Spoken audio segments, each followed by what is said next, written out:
नमस्कार, ई न्यूज में देख रहे हैं आपके साथ मैं हूं सुधांशु शेखर।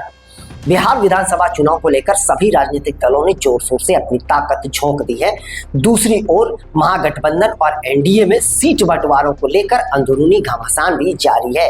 लेकिन इस बीच जो खबर मिल पा रही है उसके अनुसार एनडीए में सीट बंटवारा का फॉर्मूला लगभग तय माना जा रहा है। शनिवार को पटना में एनडीए के सभी घटक दलों की एक बैठक हुई, जिस बैठक में सीट बंटवारों को लेकर सहमति बन गई है। हालांकि आधिकारिक पुष्टि दिल्ली से होगी, अभी तक आधिकारिक ऐलान होना बाकी है।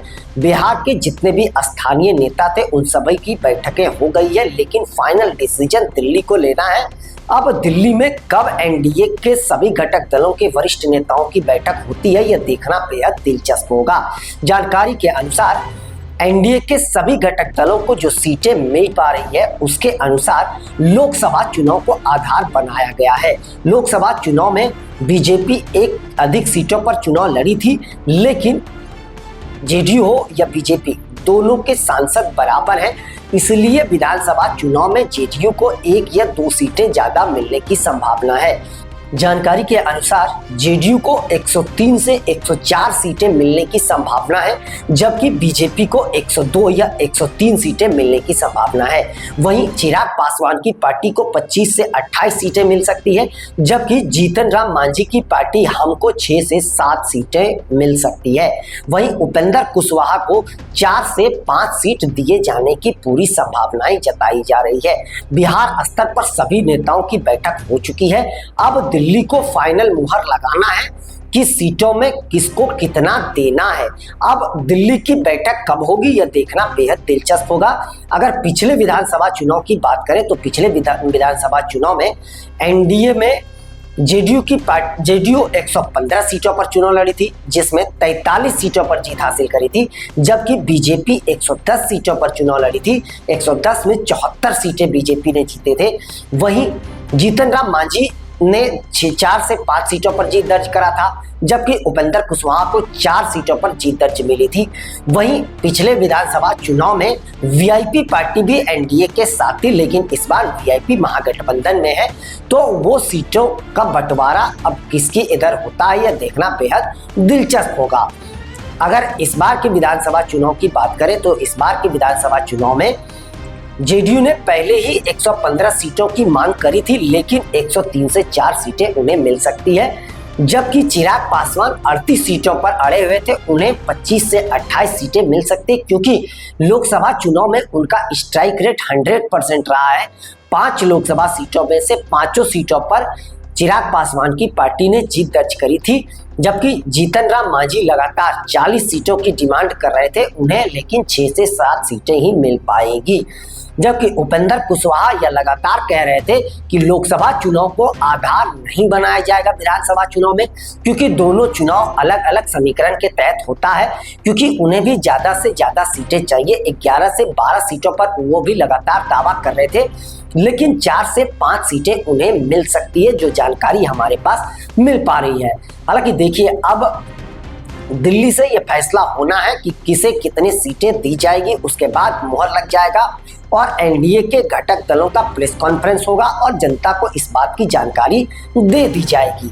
अगर पिछले बार के विधानसभा चुनाव की बात करें तो पिछले विधानसभा चुनाव में बीजेपी का प्रदर्शन जेडीयू से बेहतर रहा है, लेकिन लोकसभा चुनाव में बीजेपी से बेहतर प्रदर्शन जेडीयू का रहा है और जेडीयू ने लोकसभा चुनाव को ही आधार बनाकर सीट बंटवारे की मांग करी है और लगभग यह फॉर्मूला तय माना जा रहा है, क्योंकि अब विधानसभा चुनाव बहुत नजदीक आ गया है। अक्टूबर या नवंबर में विधानसभा चुनाव होने हैं।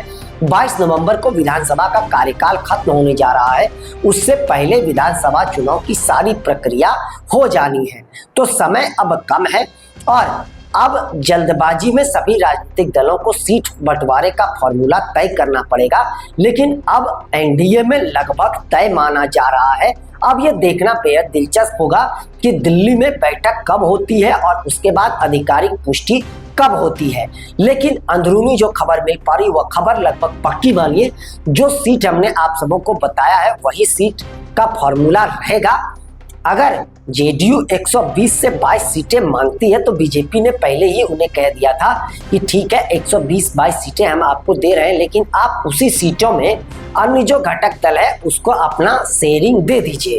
यानी जीतन राम मांझी, चिराग पासवान और उपेंद्र कुशवाहा को 122 में ही आप शेयरिंग दीजिए। लेकिन नीतीश कुमार की पार्टी इसमें सहमत नहीं हुई, जिसके बाद लगातार इस पर चर्चा हुई। हालांकि अभी भी सीट बंटवारों को लेकर एनडीए में मंथन का दौर जारी है। नीतीश कुमार पिछले 10 दिनों में 2 बार दिल्ली पहुंच चुके हैं, इसलिए यह कयास अब लगाए जाने लगे हैं कि बहुत जल्द आधिकारिक ऐलान भी सीट बंटवारा को लेकर एनडीए में हो जाना है।